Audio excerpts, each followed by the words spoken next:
Salam sejahtera.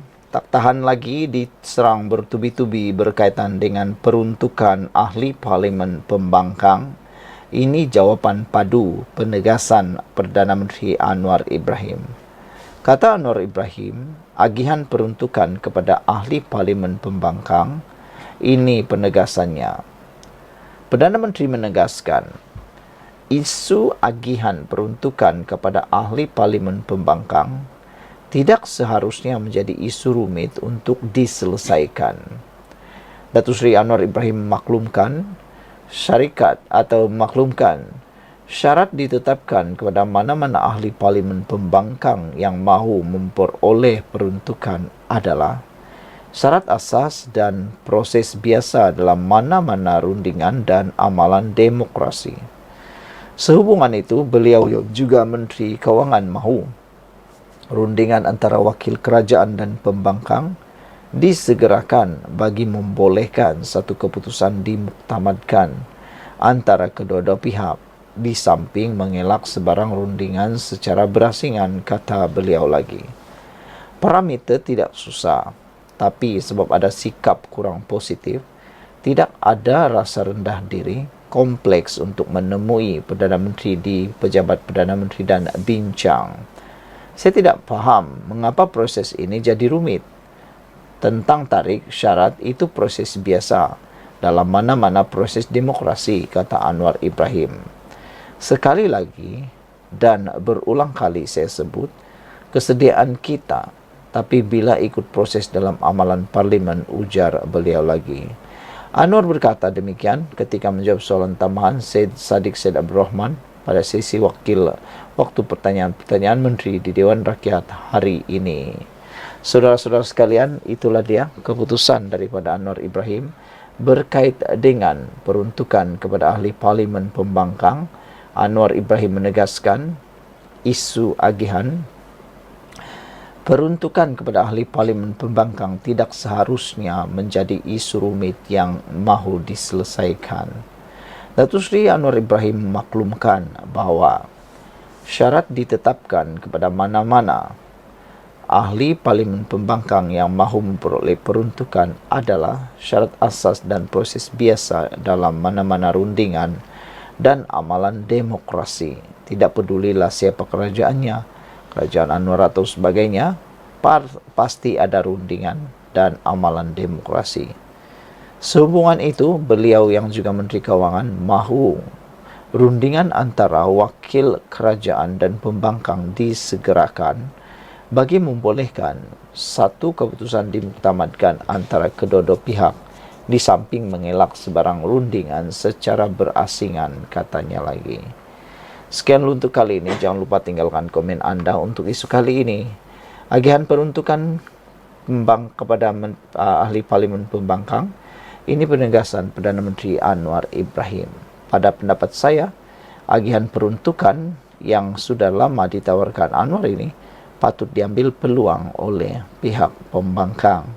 Jangan hanya cari kesalahan, tetapi cuba selesaikan juga masalah anda sendiri. Saudara-saudara sekalian, kita ucapkan tahniah kepada Datuk Seri Anwar Ibrahim atas kejayaan demi kejayaan yang beliau telah beroleh, pengiktirafan demi pengiktirafan yang telah diberikan kepada beliau. Sekian dulu Malaysia kita punya. Kita jaga sama-sama, cintai Malaysiaku, dan kita jumpa lagi. Bye-bye.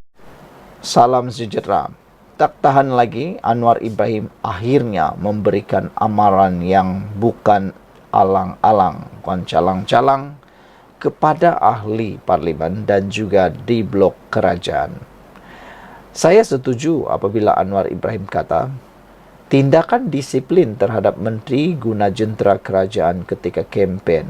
Wah, ini sangat bagus. Supaya ianya lebih telus, supaya ianya tidak berat sebelah. Selain daripada itu, tindakan menyalahguna seperti ini perlu dibendung kalau ada.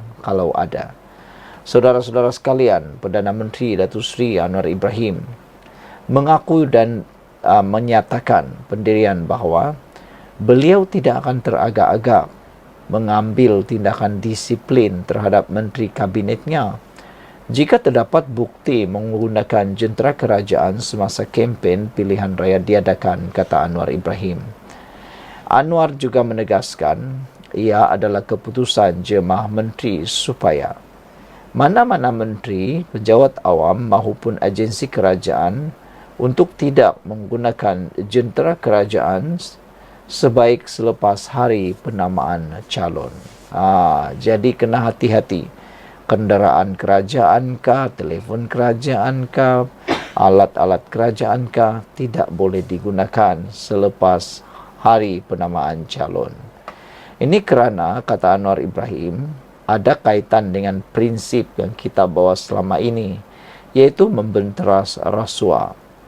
Budaya rasuah yang kita tidak mahu diteruskan, tetapi kalau umpamanya penerusan projek sebelum hari penamaan calon, saya tidak fikir ia perlu dibangkitkan, kata Anwar Ibrahim.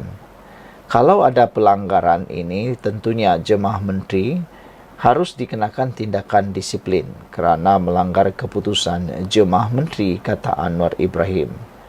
Katanya, semasa sesi waktu pertanyaan-pertanyaan menteri pada sidang Dewan Rakyat hari ini, Perdana Menteri menjawab soalan tambahan Datuk Ahwang Hashim, PN Pendang, yang ingin tahu sama ada kerajaan bersedia menghantarkan atau menghentikan budaya seperti pelaksanaan pengumuman projek baru di sesuatu kawasan yang terlibat pilihan raya. Saudara-saudara sekalian, jawapan Anwar Ibrahim mudah saja. Kata Anwar Ibrahim, kalau ada pelanggaran ini, tentunya jemaah menteri harus dikenakan tindakan disiplin kerana melanggar keputusan jemaah menteri. Perdana Menteri juga menjawab soalan tambahan Datuk Ahwang Hashim yang ingin tahu sama ada kerajaan bersedia menghentikan budaya seperti pelaksanaan pengumuman projek baru di satu kawasan pilihan raya. Anwar Ibrahim kata itu bukan jadi isu dan ia tidak sepatutnya dibangkitkan. Kerana, kata Anwar Ibrahim, ia keputusan jemaah menteri, bukan keputusan Anwar Ibrahim. Budaya rasuah yang kita tidak mahu diteruskan tetapi mahu umpamanya penerusan projek sebelum hari penamaan calon, saya tidak fikir ia perlu dibangkitkan, kata Anwar Ibrahim. Maknanya, apa-apa projek yang diumumkan sebelum penamaan calon itu tidak perlu dibangkitkan. Itu bukan hal yang berkaitan, berbangkit dan tiada kena mengena dengan pilihan raya. Kalau ada pelanggaran ini, terutamanya jemaah menteri harus dikenakan tindakan disiplin kerana melanggar keputusan jemaah menteri, kata Anwar. Syabas dan tahniah diucapkan kepada Anwar Ibrahim kerana tidak berlembut dan tegas dalam keputusan ini. Baik. Alam sejahtera, ini penemuan SPRM selepas mereka membuat serbuan mengejut ke atas pejabat Kesuma berkait dengan kes ataupun laporan LKAN tentang pejabat ataupun tentang HRD Corporation hari ini. Wow. Dan ini yang mereka dapat. SPRM temui atau dibawa keluar daripada pejabat itu mengejutkan kita. 6 jam di pejabat HRD Corporation, akhirnya SPRM angkut 3 kotak dokumen. Wow, apa barang yang ada di dalam dokumen itu? Kita nak tahu jugalah kan sebenarnya. Bagaimanapun kita ucapkan tahniah kepada SPRM kerana tidak memilih bulu. Pembangkangkah, kerajaanKah, siapakah? Kalau ada laporan, mereka akan terus mengembus dan angkat apa yang perlu diangkat. Selepas hampir 6 jam bertandang ke ibu pejabat HRD Corporation hari ini, pegawai Suruhanjaya Pencegahan Rasuah Malaysia SPRM dilihat meninggalkan bangunan itu dengan membawa 3 kotak bersama mereka. Kotak-kotak itu dipercayai berisi dokumen berkaitan HRD Corporation yang dikaitkan dengan pendedahan dalam laporan Ketua Audit Negara LKAN Bilangan 2 2024 dan Jawatan Kuasa Kira-kira Wang Negara PSC. Dokumen tersebut difahamkan bagi tujuan siasatan. Sebelum itu, pasukan terdiri daripada 10 anggota dan pegawai termasuk seorang wanita dengan menaiki 4 kenderaan berasingan tanpa logo SPRM mula tiba pada jam 11.30 pagi dengan masing-masing memakai kemeja berkot. Pengarah bahagian siasatan SPRM, Datu Seri Hisamuddin Hashim dilaporkan berkata bahawa kehadiran penyiasat di 2 tempat terbabit bagi mendapatkan dokumen berkaitan untuk tujuan siasatan. PAC mendedahkan sejumlah 3.77 bilion hasil kutikan levy daripada majikan digunakan program latihan HRD Corporation untuk melabur dalam pelbagai aktiviti pelaburan yang bukan matlamat penubuhan urgensi itu. Jawatan kuasa itu turut mendedahkan berlaku percanggahan dalam keterangan membabitkan 2 pegawai kanan Pembangunan Sumber Manusia Berhad HRD Corporation berhubung pembabitan syarikat pengurusan acara yang sebelum ini dikatakan milik Ketua Pegawai Eksekutifnya, Datuk Sahul Hamid Sheikh Dawud. Wah, saudara-saudara sekalian, diucapkan tahniah syabas kepada 10 pegawai SPRM yang telah pun meluangkan masa berkorban untuk bertandang di Ibu Pejabat HRD Corporation ini. Semoga dengan serbuan itu, ianya dapat merungkai dan memberitahu kepada kita apa sebenarnya yang berlaku kepada HRD Corporation. Nak buat apa takut? Tak perlu takut. Kerana kata orang, berani kerana benar, takut kerana salah. Jadi kalau tidak ada salah, tiada penyelewengan, tiada ketirisan, tiada sakau sini sana, buat apa takut? Jangan takutlah kan? Okey, baik. Sekian dulu untuk kali ini. Jangan lupa tinggalkan komen anda, tekan butang subscribe. Jumpa lagi. Bye-bye. Salam sejahtera. Terima kasih kerana bersama dengan saya di Nazilin Unity Channel. Saudara-saudara sekalian, ini keputusan terkini berkaitan dengan kes rasuah penyalahgunaan kuasa penyelewengan dalam kes Jana Wibawa Muhyiddin Yassin. Akhirnya, mahkamah mengumumkan keputusan yang mengejutkan seluruh rakyat Malaysia. 5 orang panel telah pun bersidang membacakan keputusan tersebut. Hari ini diumumkan kes Jana Wibawa permohonan Muhyiddin menyemak keputusan akan diumumkan pada 20 Ogos. Sebelum saya teruskan ulasan dan apa keputusan hakim di mahkamah berkait isu ini, apa pendapat anda? Adakah Muhyiddin akan berjaya menarik balik pertuduhan tersebut ataupun akan diteruskan pertuduhan tersebut? Selepas semakan, apa agak-agaknya keputusan hakim dan apa komen hakim? Jom kita dengar ini keputusan hakim. Permohonan Muhyiddin Yassin untuk menyemak keputusan Mahkamah Rayuan yang mengembalikan 4 tuduhan salah guna kuasa yang dikaitkan dengan program Jana Wibawa akan diketahui pada 20 Ogos ini. Keputusan itu ditetapkan oleh panel 5 hakim Mahkamah Rayuan yang dipengerusikan Aziza Nawawi hari ini. Turut bersidang sama adalah Hakim Muhammad Ruzima Ghazali, Ahmad Zaidi Ibrahim, Azman Abdullah dan Az-Zahari Kamal Ramli.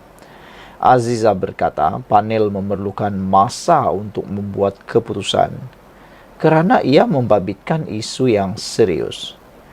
Pada Mac tahun lalu, Muhyiddin didakwa di Mahkamah Seksyen Kuala Lumpur berhubung 4 pertuduhan salah guna kuasa dan 3 pertuduhan penggubahan wang haram membabitkan 232.5 juta ringgit yang dikaitkan dengan program Jana Wibawa. Dia didakwa di bawah Seksyen 23 dalam kurungan 1 Akta SPRM 2009 atas pertuduhan menggunakan kedudukannya sebagai Perdana Menteri ketika itu dan Presiden Bersatu untuk dorongan 232,5 juta daripada 3 syarikat dan seorang individu antara 1 Mac 2020 dan Ogos 20, 2021. 3 syarikat berkenan ialah Bukhari Equity, Nepturis dan Berhad dan Mamfors dan Berhad. Manakala individu terbabit pula adalah Azman Yusuf.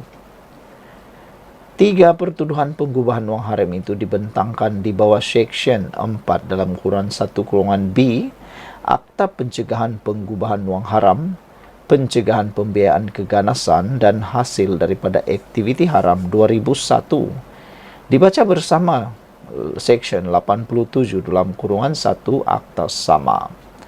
Muhyiddin 77 tahun didakwa menyalahgunakan kuasa untuk bersatu, menerima 125 juta ringgit hasil daripada aktiviti haram daripada Bukhari Equity antara 25 Februari 2021 dan 8 Julai 2022.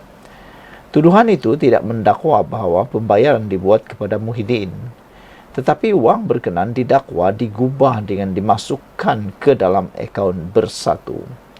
Pada Ogos tahun lalu, Mahkamah Tinggi Kuala Lumpur membenarkan permohonan Muhyiddin untuk membatalkan 4 pertuduhan salah guna kuasa yang membawa kepada pembebasan terhadapnya.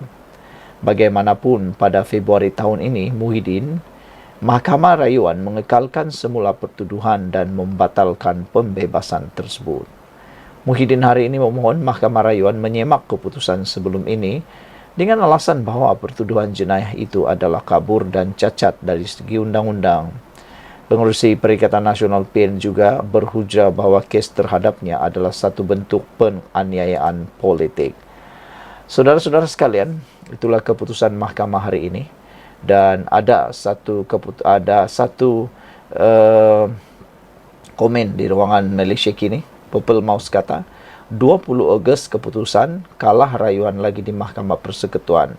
Kalah baru bicara kalah rayu lagi. Taktik abah kau melambatkan proses mahkamah sehingga PRU 16. Dengan harapan, bila jadi Perdana Menteri, bila PN menang, maka dia terlepaslah dari bala dunia, buang masa mahkamah, kata Purple Mouse.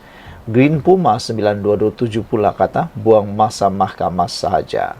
Sekian untuk kali ini. Jangan lupa tinggalkan komen anda. Bye. Salam sejahtera. Terima kasih kerana bersama dengan saya di Nazilin Unity Channel. Baru-baru ini kita dengar Syed Saddiq Syed Abdurrahman membuat larian 200 km semata-mata untuk menunjukkan solidariti berkait dengan peruntukan kewangan. Tapi ini pula respon Anwar Ibrahim selepas Syed Saddiq Syed Abdurrahman selesai membuat larian tersebut. Kata Anwar Ibrahim, tak payahlah sampai berlari untuk dapat peruntukan, kata beliau. Cukup dengan apa? Nanti kita tengok apa ulasan Anwar Ibrahim. Perdana Menteri Anwar Ibrahim hari ini memberitahu usaha untuk meluluskan peruntukan kewangan kepada ahli parlimen pembangkang tidaklah sesulit yang digambarkan mereka. Tapi masalahnya para pembangkang itu sendiri yang tak mahu mengikut apa yang dicadangkan kerajaan. Bahkan ada pembangkang yang langsung tak mahu buat perundingan dengan kerajaan. Tapi kalau ikut cadangan Ahmad Maslan, dia kata bagi 100,000 pun cukuplah. Itu pun 100,000 bukan untuk kegunaan khidmat pelanggan, kata beliau. Yang itu apa pendapat kamu? Kata Ahmad Maslan, bagi 100,000 saja, sebab dulu kami pun pernah dibuat seperti itu, katanya. Kata Ahmad Maslan, mereka dulu pun buat seperti itu pada kami. Bagi 100,000 saja, kata Ahmad Maslan. Memberitahu Dewan Rakyat yang dia diserang dengan didakwa zalim, walaupun penjelasan mengenainya sudah dibuat berulang kali. Anwar berkata, amalan memberikan peruntukan sekata kepada pihak pembangkang memang menjadi amalan negara demokrasi. Kata beliau lagi, apa yang berlaku ketika ini, kata ahli parlimen Tambun itu ialah ia mesti dilakukan mengikut proses yang ada. Saya dah beri mandat penuh kepada Timbalan Perdana Menteri Fadila Yusof untuk mengadakan perbincangan dan tak ada syarat mesti sokong Perdana Menteri sebelum dapat peruntukan. Tak ada, kata Anwar Ibrahim. Tiada syarat itu. Saya tak pernah kenalkan syarat itu, katanya lagi. Anwar berkata demikian sebagai menjawab soalan dikemukakan Awang Hashim, PN Pendang, yang memberitahu bahawa setiap negara demokrasi menyediakan peruntukan kepada pembangkang melalui proses rundingan. Anwar menambah apa yang perlu dilakukan oleh pihak pembangkang ialah mengadakan rundingan sewajarnya dan ia pernah dilakukan oleh Pakatan Harapan semasa parti itu menjadi pembangkang sebelum ini. Betul lah kan? Kenapa Pakatan Harapan, Anwar Ibrahim dulu ketua pembangkang, boleh buat perundingan itu, boleh buat MOU itu. Kenapa Anwar Ibrahim boleh? Tiba-tiba pula Perikatan Nasional tak boleh. Pakatan Harapan boleh pula.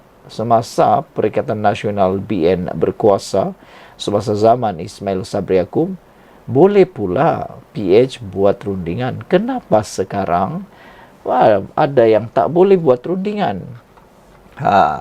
Kata Perdana Menteri, ketika itu mereka mengadakan siri rundingan dengan Ismail Sabri Yaakob sebelum keputusan mengenainya dimuktamadkan. Jadi saya menyeru kepada ahli Parlimen Pendang, kalau boleh sampaikan kepada semua wakil rakyat parti dan segerakanlah perbincangan supaya hari ini isu ini tidak jadi lagi isu yang akan memanaskan suhu di Dewan ini, katanya. Tak payah berlari, berjoging, tak payah. Ini perlu runding saja, bincang saja, selesai, kata Anwar Ibrahim. Walaupun tidak menyebut sebarang nama, untuk rekod ahli Parlimen Muar Syed Saddiq Syed Abdul Rahman baru-baru ini menarik perhatian ramai apabila melakukan larian sejauh kira-kira 200 km bagi membangkitkan isu peruntukan buat ahli Parlimen pembangkang. Dia yang kini menjadi ahli Parlimen bebas berjaya mengumpul dana yang disumbangkan oleh orang ramai bernilai kira-kira RM160,000. Di akhir larian tersebut pada 1 Julai, Syed Saddiq disambut oleh ahli Parlimen pembangkang di Dewan Rakyat serta penyokong muda. Menanggapi isu tersebut, Fadila pula enggan mengulas lanjut selain memberikan reaksi sinis apabila ditanya oleh media, tunggu saya berlari dahulu. Beberapa komen daripada netizen berkait isu ini di laman sosial ataupun laman Malaysia Kini. Ketaro Minami kata, kalau tak susah sangat, bagi sajalah. Kenapa nak susah-susah kena hadap Timbalan Perdana Menteri pula? Jangan main modal yang sama, dah tak laku, kata Kotaro Minami. Sebenarnya itulah proses dia. Memang perlu ada prosesnya. Bukannya macam bagi duit kepada anak begitu saja. Ianya ada proses. Kalau tidak ada proses, nanti silap sikit boleh kena dakwa pula, salah guna kuasa dan sebagainya. Jimmy Page kata, Anwar ni adalah macam-macam lah dia sebut di sini. Perkataan merunding itu sangat mengelirukan pembangkang dan rakyat, kata little bit crazy. Sebenarnya duit kerajaan adalah duit rakyat, bukan duit hanya untuk boleh digunakan oleh kerajaan. Itu yang dikatakan oleh little bit crazy. Redbird kata, drag panjang, akhirnya kerajaan disalahkan. Apapun selepas ni, kerajaan akan dituduh cuba untuk tidak memberikan peruntukan. Walhal, peruntukan dikeluarkan, cuma tidak melalui ahli Parlimen pembangkang. Sepatutnya kerajaan bagi tempoh tertentu dan jika pembangkang tidak mau berunding, maka full stop, kata Red Parrot. Menjawab kepada jawapan ataupun yang Kotaro Minami kata, kalau tak susah sangat, bagi sajalah, kenapa nak susah-susah kena hadap Timbalan Perdana Menteri, jangan modal yang sama dah tak laku. Kotaro Minami tahukah, waktu dulu kerajaan Perikatan Nasional BN berkuasa, mereka pun sama menggunakan kaedah berunding dulu baru dapat. Waktu tu Anwar Ibrahim ketua pembangkang, dia sanggup menawarkan tanda tangan buat perundingan melalui memorandum persefahaman. Kenapa sekarang pula pembangkang tak buat benda yang sama yang pernah Anwar Ibrahim buat. Kalau mereka buat, saya rasa tidak ada masalah. Seperti yang Anwar Ibrahim kata, kalau itu dapat dibuat, maka ianya tidak akan panas lagi di Dewan Rakyat. Tiada lagi lah ulang-ulang sini sana. Jadi saudara-saudara sekalian, Little berkata, kena duit itu bukan digunakan oleh parti kerajaan saja. Ini betul. Semua duit itu untuk rakyat. Tapi ingat, pembangkang dan kerajaan memang mempunyai perbezaannya. Kalau pembangkang, dia pembangkang lah. Kerajaan lah. Itulah kelebihannya jadi kerajaan. Kalau semua sama, apalagi beza kerajaan dan pembangkang, kan? Nanti Perikatan Nasional pun pasti akan buat juga. Sekian dulu Malaysia kita punya. Kita juga sama-sama cintai Malaysia. Bye-bye. Salam sejahtera. Ada netizen kata, inilah buktinya kerajaan perpaduan pimpinan Anwar Ibrahim telus dalam melawan rasuah, telus di dalam melawan salah guna kuasa, telus di dalam siasatan rasuah. Apabila walaupun berlaku semasa zaman Anwar Ibrahim, beliau telah pun memberi amaran. Dia tidak akan support, dia tidak akan sokong, dia tidak akan tolong sesiapa kalau ada isu berkaitan salah guna kuasa, penyelewengan dan rasuah. Hari ini sudah terbukti apabila selepas heboh isu HRD Corporation, 10 pegawai SPRM bertandang di ibu pejabat. Yang ini terbaik. SPRM kita patut berikan pujian. Kalau ada yang kata SPRM jadi bahan alat kepada kerajaan, diguna pakai oleh kerajaan untuk menakut-nakutkan musuh politik, semua itu bohong. Itu semua bohong. Karena SPRM bertugas dengan integriti yang terbaik. Mereka menjalankan tugas dengan berani. Sejak Anwar Ibrahim jadi Perdana Menteri, kita semua tak boleh nafikan betapa hebatnya. Serangan demi serangan, serbuan demi serbuan, tangkapan demi tangkapan yang dibuat oleh SPRM. Itu terbukti kehebatan SPRM di bawah kepimpinan Datuk Seri Anwar Ibrahim. Susulan pendedahan dalam laporan Ketua Audit Negara LKAN Bilangan 2 tahun 2024, seramai 10 individu dipercayai anggota dan pegawai Suruhanjaya Pencegahan Rasuah Malaysia SPRM bertandang di ibu pejabat HRD Corporation. Mereka mengunjungi ibu pejabat HRD Corporation di Bukit Damansara dan pejabat Kementerian Sumber Manusia Kesuma di Putrajaya hari ini untuk mengambil dokumen berkaitan isu HRD Corporation seperti yang didedahkan. Lapor berita harian, kesemua anggota dan pegawai SPRM terbabit tiba dengan menaiki 4 kenderaan tengah hari tadi.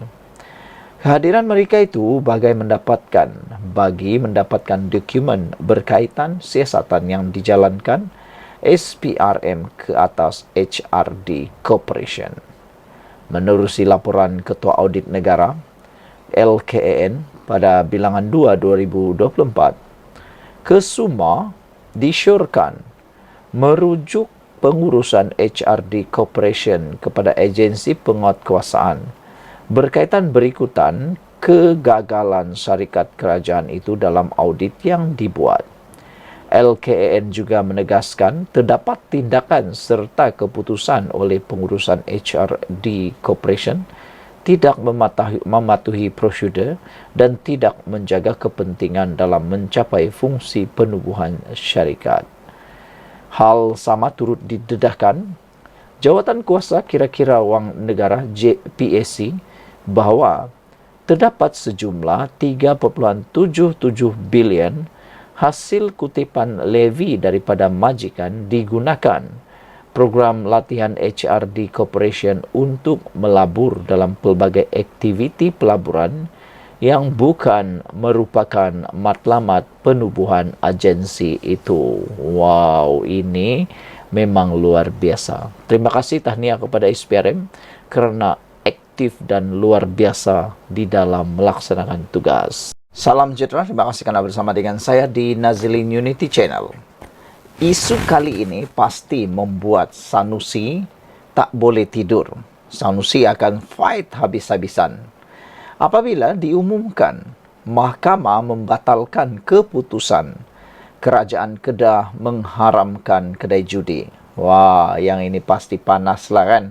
Bayangkan keputusan kerajaan Kedah mengharamkan kedai judi dibatalkan oleh mahkamah.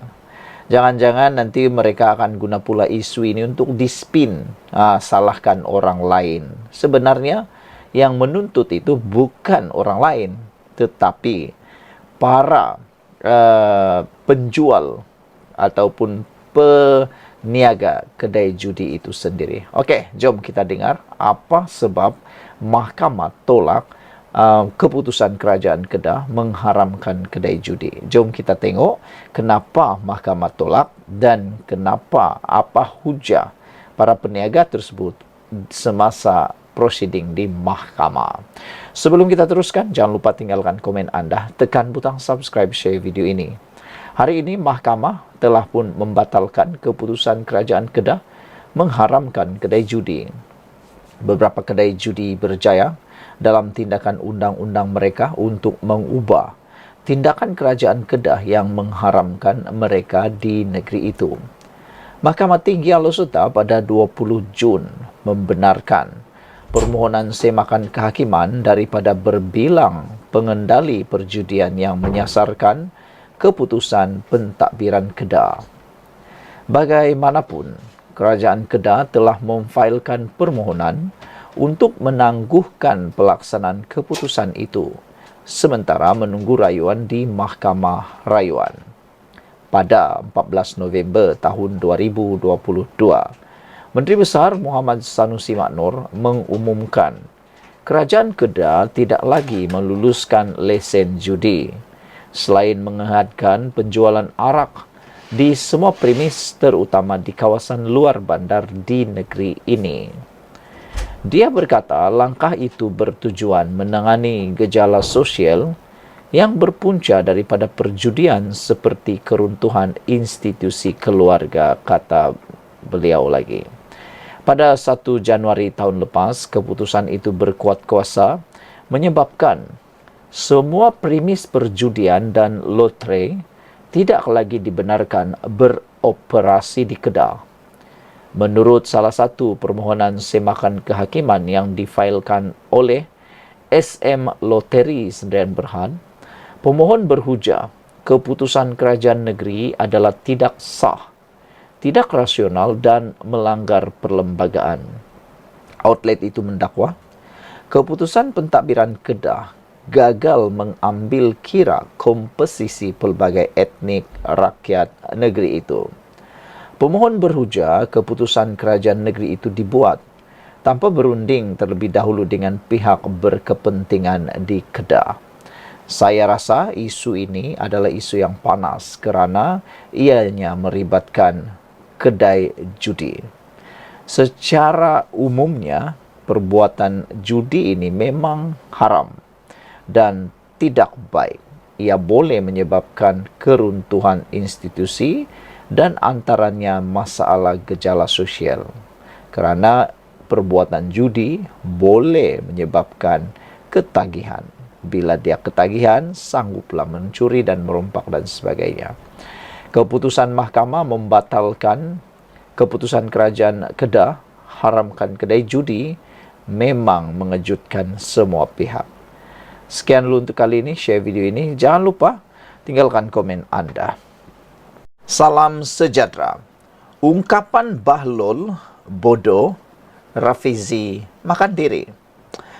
Isu ini sangat hangat sehingga menjadi sangat popular di media sosial bahkan di laman web Malaysia kini. Namun ada juga netizen yang tidak setuju dengan tajuk ini. Kerana kata mereka, sebenarnya yang dikatakan makan diri ini, adakah ucapan itu mereka faham ataupun habis tonton? Kerana kata seorang netizen, Apa yang dikatakan oleh Rafizi dalam ucapan ceramah itu sebenarnya tidaklah merujuk kepada perkataan bahlul dan bodoh, tetapi merujuk kepada konteks yang lain. Tapi kenapa pula dikatakan memakan diri? Timbalan Presiden PKR Rafizi Ramli tidak beralas dalam berkata-kata ketika berceramah pada hari terakhir kempen pilihan raya Sungai Bakap baru-baru ini.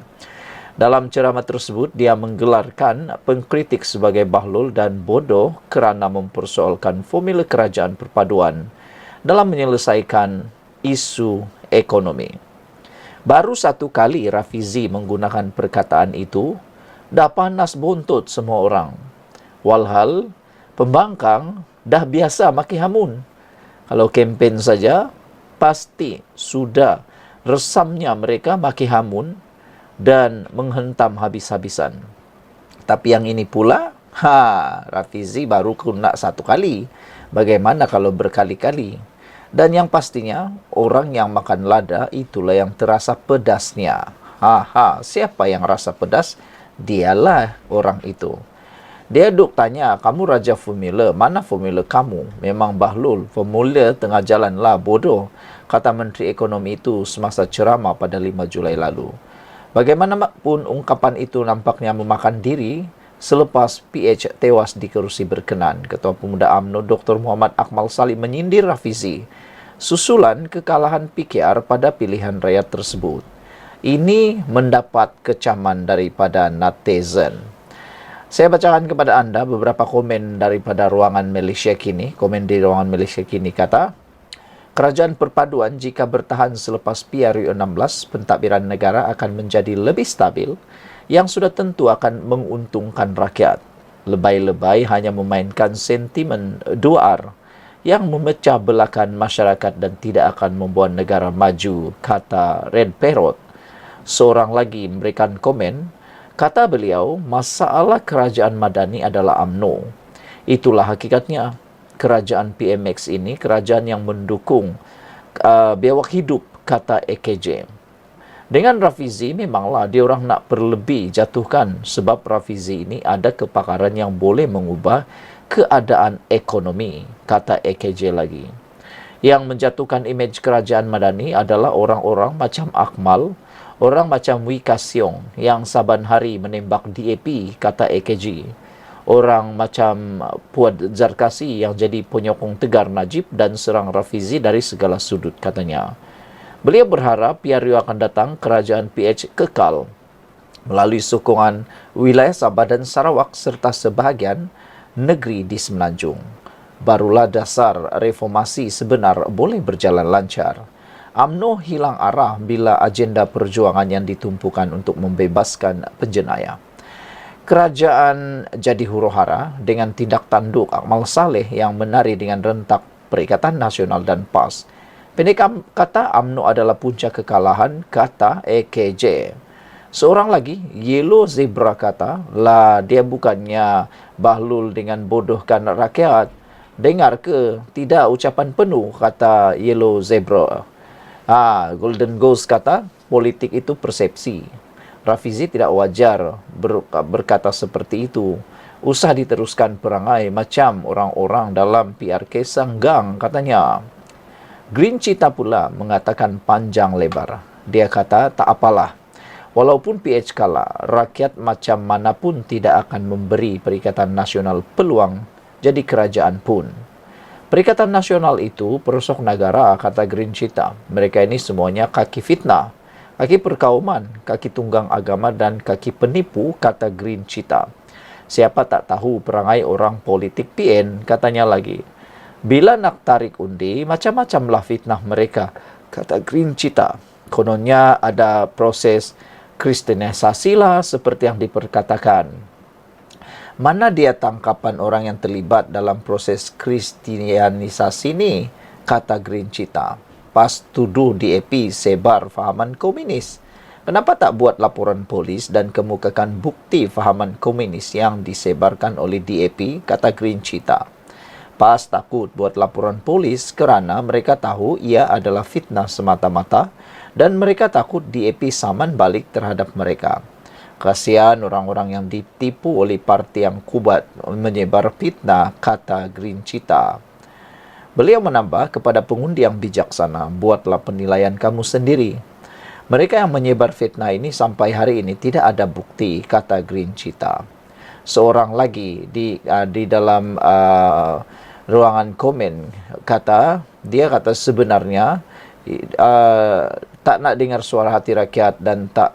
Dia kata, Kotaro Minami kata ada masalah pada Rafizi. Katanya dia tak dengar masalah rakyat. Dulu masa jadi pembangkang bukan main kuat kutuk, tapi lepas jadi menteri tak ada buat apa-apa lagi, kata Kotaro Minami. Apa pula alasan ataupun ulasan anda tentang hal itu?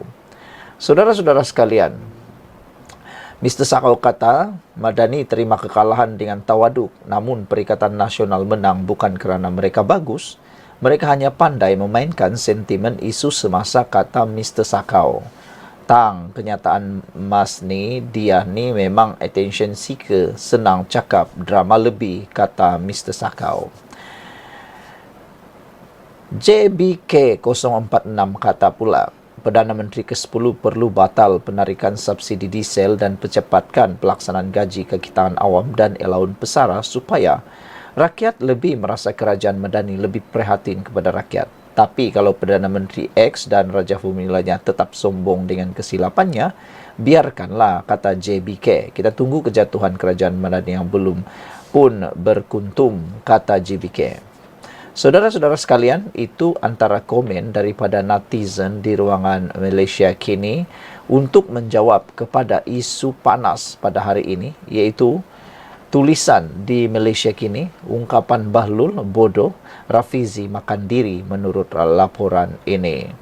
Yang tak sioknya ialah yang menulis ini ialah antaranya Ketua Pemuda UMNO Dr. Muhammad Akmal Saleh menyindir. Dia turut mengucapkan tahniah kepada pengundi Sungai Bakap selain mengingatkan para pemimpin agar tidak sombong. Sekian untuk kali ini. Jangan lupa tinggalkan komen anda, tekan butang subscribe. Malaysia kita punya, kita jaga sama-sama cintai Malaysiaku. Bye-bye.